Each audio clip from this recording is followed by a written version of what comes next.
என்னம்மா இன்னைக்கு நைட் என்ன டின்னர்? அம்மா இட்லி சாதம் காரக்குழம்பு. இந்த என்ன அப்பா பார்த்தாலும் இந்த இட்லி காரக்குழம்பு டேஞ்சு போன ரெக்கார்டு மாதிரி. இன்னைக்கு ஒரு நாள் வெளியே போய் சாப்பிடலாமா? ஏன்? ஏன்னா வீட்டுல எப்பவுமே ஒரே மாதிரி செய்யறோம். இன்னைக்கு ஒரு நாள் வெளியே போய் ஜாலியா உட்காந்து சாப்பிடலாம். அவ்வளவுதானே? சரிடா செல்லம், இந்த ஒரு நிமிஷம் இரு. எதுக்கு தட்லி இட்லி? சொல்றேன்டா தங்கம், சொல்றேன்.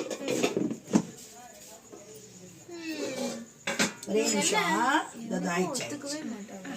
இப்படி பட்டு ஒத்துக்கிட்டாங்க. அம்மா வா. போலாம் வாடா தங்கம். அது எதுக்கு? அவன் சொல்றேன்டா அம்மா. நான் இன்னும் ட்ரெஸ் மாத்தல, செருப்பு போடல. நான் சொல்றேன், வாங்க வெளியே வாங்க. நான் சொல்றேன், நீ கேட்டு நான் நிறைவேற்றேன்னா அப்புறம் நான் என்ன ஒரு தாயி. வா கண்டி வா, பார்த்து வாங்க. இங்க உட்காருங்க.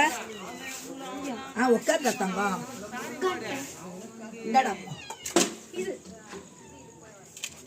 வெளியே போய் வெளியே சாப்பிடலாம். ஆமா வெளியே தான் உட்கார வச்சு போட முடியும். வெளியே தானே சாப்பிடலான்னு. சாப்பிடுங்க அம்மா, நல்லா திருப்தியா சாப்பிடு. அம்மாக்குள்ள வேலை இருக்கு. சாப்பிட்டு வா. நம்ம ஊருக்கு என்னதான் ஆச்சு?